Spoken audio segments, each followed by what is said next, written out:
Welcome from Indianapolis. I am Derwin Smiley. On today's show, I will have a conversation with Mr. Mark Miles, CEO of Hulman and Company, to discuss the state of IndyCar. I am glad you are with me, and the show starts right now.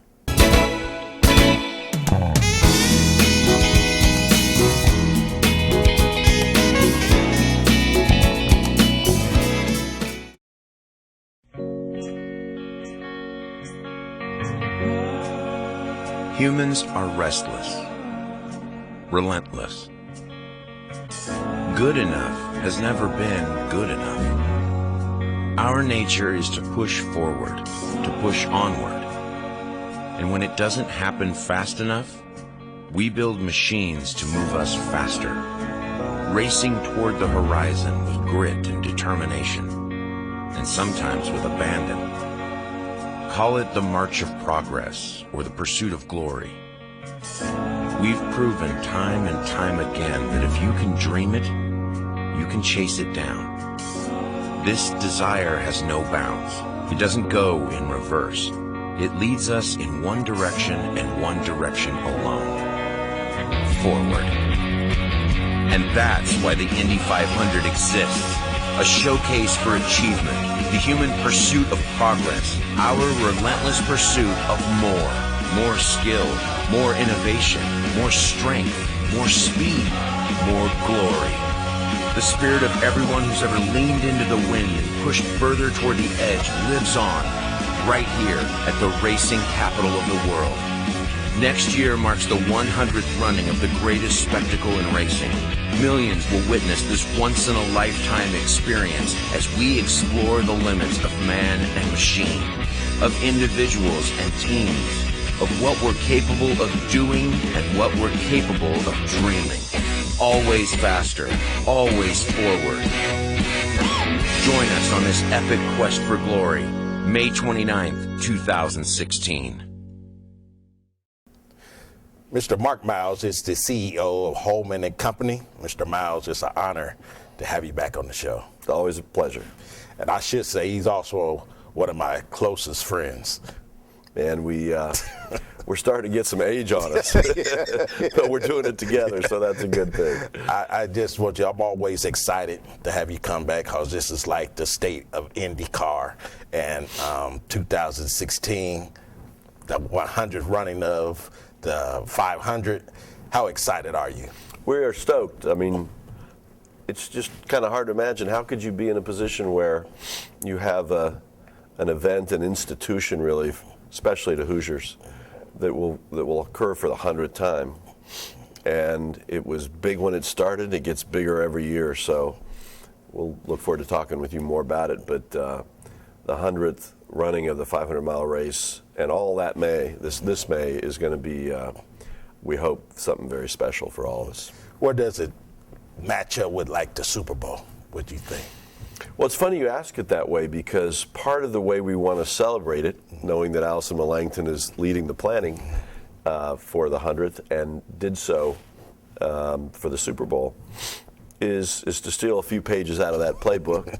So, for example, I expect you'll see some of the decorations from the airport to all over downtown that was so emblematic of the Super Bowl. You might see something on a different scale happening on Georgia Street. And you most certainly will see us reaching out to citizens all over the community to say, how would you like to get involved? We have not got a long history, at least from the Speedway, of seeking to engage the public in a celebration. I think the 500 Festival has done that more, and we're really thrilled that we're kind of got this three-legged stool where the Speedway itself, on behalf of the race and everything else out at the track in May, along with the festival, along with the Indianapolis Motor Speedway Museum and Hall of Fame, are all working together. We've got big plans together. And so there's a host committee that is the signature of Allison Millangton with all kinds of community volunteers leading an effort, and we're asking people to think about, how can they play? How can they be part of it? What are their family's traditions? If they got a front porch, are they gonna put flags on it? how can they be part of the celebration? So that was really I think the special sauce of the host committee for the Super Bowl was to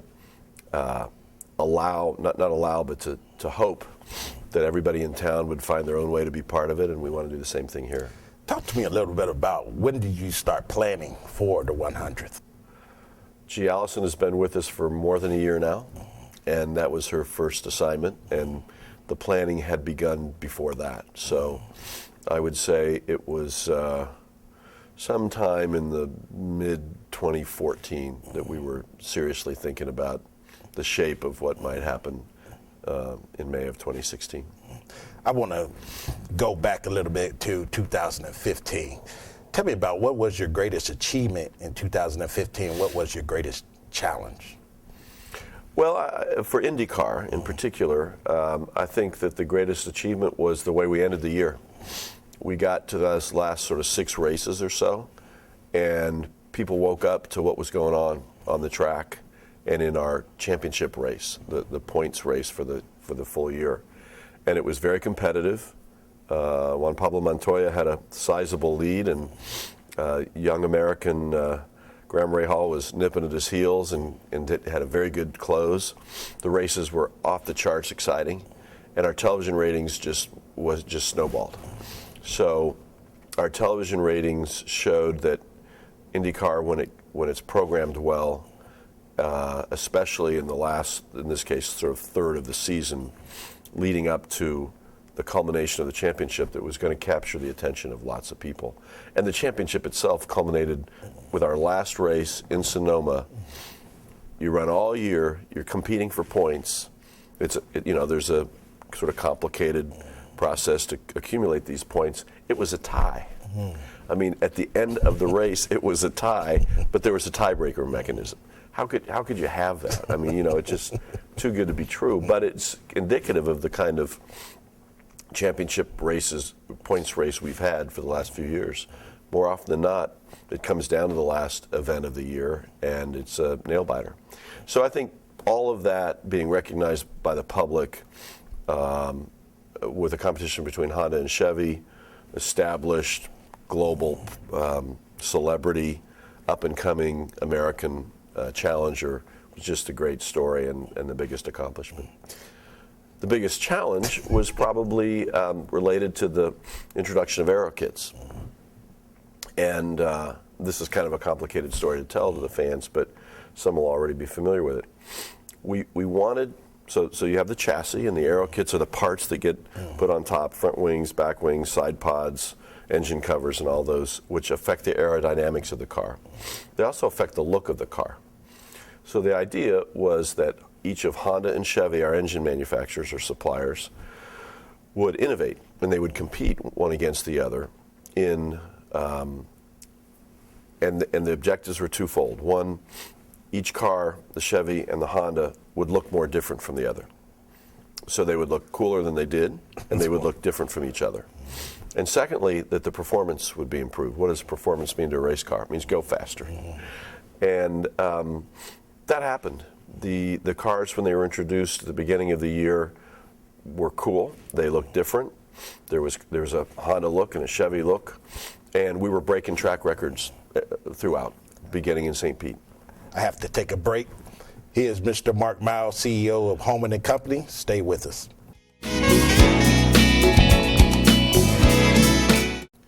Mr. Miles, when before we went to break, you was talking about the greatest challenge was the aero kits. So let's pick up where you left off. Yeah, so it was a big investment on the part of Chevy and Honda, and there was a cost to our teams to put these new parts on for the reasons that we said just before the break, that the cars would look cooler, they would be differentiated in the look between one and the other, and they would compete for how much they could improve the performance of their cars. I think all that happened. What we hadn't expected was that at the beginning, the kits were a bit brittle. So you got all these new parts on the front wings or the back wings, the rear bumpers, and if they hit something, there's debris in the air. Debris in the air creates some issues for drivers, for sure, but also gets to the track, more yellows, and so we had some of that. And I think the it sort of took away from part of the narrative, which was we were going faster. Our cars were breaking the records at all the tracks. It happened at St. Pete, it happened at Long Beach, etc., at the beginning of the year, and continued. But the focus was more on, gee, there's a lot of damage when these things crack up, and it takes a while longer to clear the track. You got more yellows, and there was a lot of focus on that. So the challenge was adapting, acknowledging the pluses and the minuses, and trying as quickly as we could, working with Chevy and Honda and our teams, our stakeholders and our partners, to continue to improve. So even by the second race, they were beginning to take a few pieces off, to stiffen parts that had been added as part of their aero kits, to tether parts, tie them basically to the body, and all that made constant improvement. Then we got to Indianapolis, and there's a different aero kit for the super speedway, and we experienced something that nobody had anticipated. Cars in practice got sideways. When they got sideways, they got backwards, and when they got backwards, 3 cars flipped in the air going backwards. That was not a normal thing. Cars get airborne. That's not a total shocker, but to have 3 cars in the lead up to the qualifying get backwards and get up in the air and flip was very concerning. And the last of those 3 happened on the morning before our first day of qualifying. So we had a very high pressure situation where we had to decide what to do. The reality was that nobody could explain scientifically why this was happening, whether it was a Honda thing or a Chevy thing or something that could happen to either car with given their aero kits. And we had to make some kind of command decisions that morning, and we basically said, get rid of these aero kits for qualifying and go with the aero kit that you're planning to run for the race itself. And that worked. We didn't, touch wood, we didn't have the problem for qualifying. Qualifying was great, a little slower than it would have been, for sure, but safety comes first. So all that, those are installments of stress through May. So how did you cope with all that that's bombarding you? I don't have another hair to turn white. So I've been through the trial by fire. But it wasn't about me, it was about the whole team. And everybody did their job. And, I was very impressed by both Honda and Chevy, each of whom might have felt disadvantaged by decisions that got made, and by our teams, who, there's nothing more important to them than putting their best foot forward and doing their best at the Indianapolis 500-mile race. Things changed. Everybody could have just fallen off. What really happened was they pulled together, and they recognized that this safety issue was inexplicable at the time, and so we had to do what we had to do, and safety comes first. So I was very proud of the way our paddock and our manufacturing partners came together. They didn't love it all, for sure. It wasn't all pleasant, but great group. And, you do your best to make the best decisions and to communicate. And that it wasn't perfect either, but I think they knew we were operating with good faith. Talk about your close-knit team that helps you get through, make the decisions, or I know it's not just you making all the decisions. Talk a little bit about the team you assembled together to come and work through these high-pressure decisions. Well, we do have a good team, and I'm getting more involved in the technical things now as I've been in it a little while longer, but our technical team really was on point for these issues that we've talked about. So Derek Walker was president of competition and operations. He's a veteran, lifetime, from mechanic through team owner that understands the sport completely. We have a chief aerodynamicist, who is very well regarded and trusted as an expert. He's on our staff, but the paddock knows him very well. Will Phillips is our chief engineer. So you've got people who've got all the technical expertise and experience imaginable on the staff, but you also had the technical expertise of everybody at Honda and everybody at Chevy and the teams. So you just circle the wagons and try to get people to think through what the options are and make the best decisions. And then you've got to communicate them. So you've got communications pros who are used to dealing with high pressure situations. And all in all, I think under difficult circumstances, everybody performed very well. We have to take another break, but stay with us.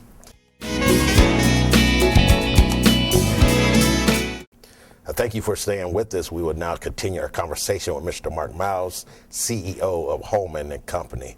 Mr. Miles, before we went to break, I think a lot of the viewers might get depressed because it doesn't look like no time soon the speed record will be broken. What's your take on that? Well, first, I wouldn't be depressed. They're still flying around that track. The speed out there this year, I don't know how you could have a better 500-mile race than we had in 2015. So, yeah, it was actually a little slower, but the racing, the lead changes, the results were just phenomenal. So no room for depression in my mind about 2015. I wish we could have that kind of total production, total competition every year. But we did decide to slow things down a bit till we had a better handle on what was going on, felt more secure and more safe. And I think the advancement of speeds in IndyCar is almost a given. It's really the fastest form of racing, especially open wheel racing, especially on ovals. And but it needs to be gradual. We were never interested in a stunt where we just went out there from one day to the next and went 10 miles per hour faster. We could do that now. You could tune up the aero kits and add boost and horsepower, and our guys could break that record. But, you know, we're going to do what we can to be faster and safe. And so I don't expect the record to be set at this point for this year in 2016. But it's a journey, and I think that fans will have a lot to like. So let's talk about what is going to be in store for the fans, for people traveling from overseas, all across the world, to come to the running of the 100 running of the Indianapolis 500. What type of events is already in place? Well, the first thing is they better already have their ticket, and they better already have their hotel room if they're coming from out of town, because for some months now, you could see that the demand, general manager of hotels were telling us, you know, it's always a big weekend, but it's even more heavily subscribed. So we expect the crowds to be fantastic. Well, there's the community engagement part of it, and so for a period of time leading up to the beginning of May and the race itself, you'll see the community kind of blossom and look and feel Super Bowl-like in terms of the way it looks and in terms of the countless opportunities that citizens, people, companies, not-for-profits will have to get involved.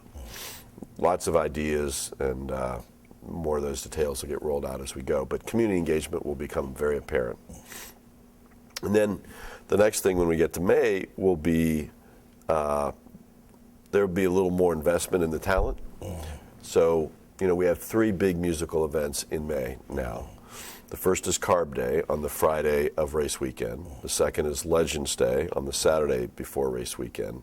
These are concerts that'll have 30+ thousand people each, maybe 40. Maybe we'll surprise people and do a little more. I think the race will exceed at least recent attendance records, but that music, people will definitely notice. Keep your powder dry, because whether it's rock or it's country, and then the third piece on race day is for the kids is the Snake Pit, which is EDM music. That's crazy, and you know, top level global talent and acts, and I expect it to be even more people wanting to be in it.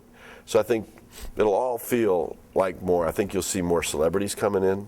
I think you'll see during the ceremonies for the race itself, in terms of the national anthem and things, a little more sizzle than maybe we've had in the most recent past. And expect there's going to be a gala. There's more kind of our birthday celebration for the team owners and the drivers and our sponsors and suppliers, probably at the Indiana Repertory Theater. on the evening before the race, Saturday after the Legends Day concert. Anyway, there'll be so much going on. It'll feel a little bit like Super Bowl. I don't mean to exaggerate it, because the Super Bowl, for all the corporate money that comes in and all the, every venue is taken. If you want to have a party, you need to have it at your own house. It might not be at that scale, but it'll feel a little bit like it. And, we're going to find ways for everybody to have a chance to participate. Talk a little bit about your title sponsors. Well, so the title sponsor of the series is Verizon. This company is just dynamite. I mean, first of all, their scale, the number of customers, the amount of money they have to spend on promoting their brand, and the amount of that they spend in conjunction with sports is stunning. And they are focused on the NFL and IndyCar. So we are honored, really honored to be to have as our title sponsor the Verizon company. Mostly they want to be they want to be understood to be a technology company, not just the cell phone company, right? So they have done so many things for us in terms of software systems for the operation of our races, scanning tickets, you name it, Wi-Fi and other technologies, so that, and you'll see that at the 500 this year. Especially in the premium seats, the connectivity is going to be much greater than it's been. So you'll have your devices in your hands, and you'll be able to take in a lot more content around the race while you're tweeting or texting about whatever. So they're just helping us in so many different ways. We love their brand. Their brand is getting younger and younger in terms of demographic, as is our desire as well. And they love racing. They've not only invested through IndyCar itself and at the Speedway, but they've invested in being a primary sponsor of Team Penske. And they do a lot to promote our races, race after race after race throughout the country during the IndyCar series, the Verizon IndyCar series. So that's our title, and we just couldn't be more pleased. I have to take a break. Here's Mr. Mark Miles, CEO of Hulman and Company. Stay with us.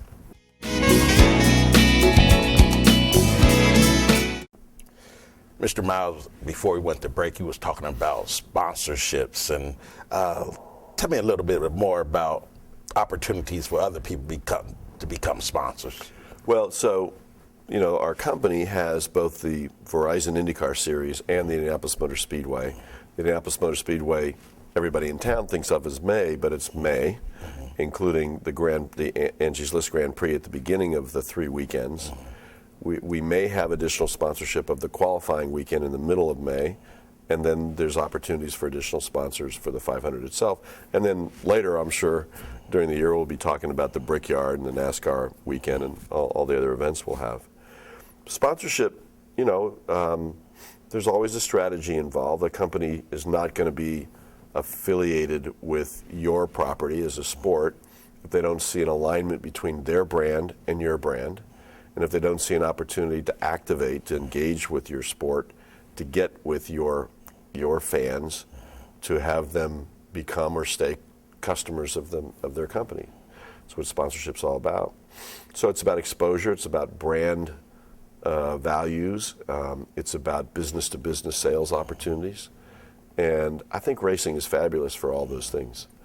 And there's no better, more premium aspect of racing than the Indianapolis 500-mile race. So we love the fact that we can go to a prospective sponsor and say, we have this whole portfolio of potential benefits that you can take advantage of. If you want to be in these markets on the Verizon IndyCar Series, from Boston to Sonoma in California, Long Beach, St. Petersburg, Florida, we can help you activate in IndyCar markets.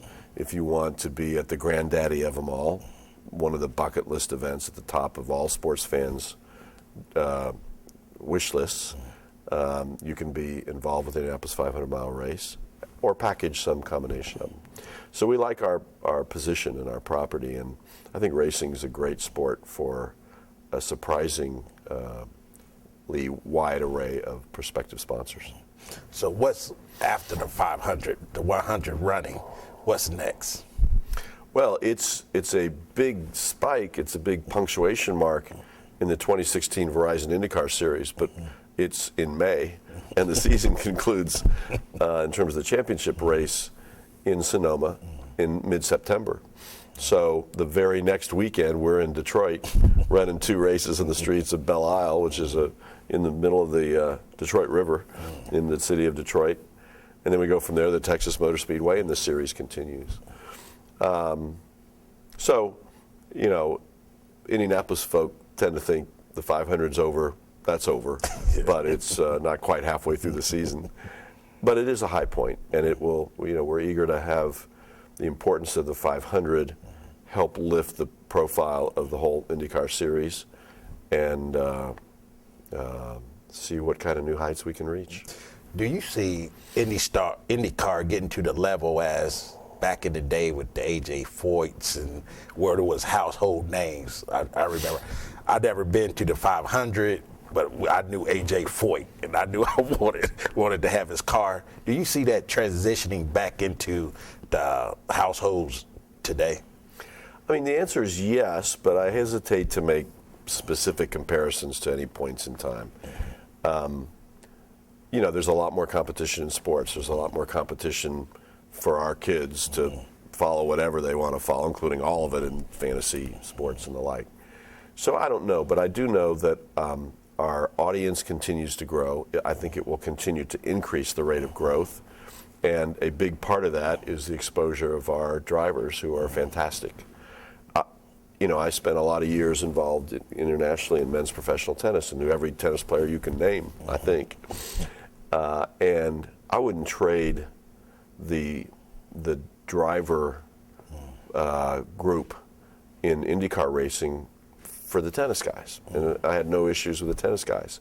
But these guys are great athletes. You can't find body fat. I mean, they train and they're fit, and athleticism is a big part of driving today. It's very physical. They're all very bright, very articulate. They can talk, you know, engineering. They're just a remarkable cohort of human beings, and a lot of good human beings. And there's a lot of good stories. So I think we got drivers for people to relate to.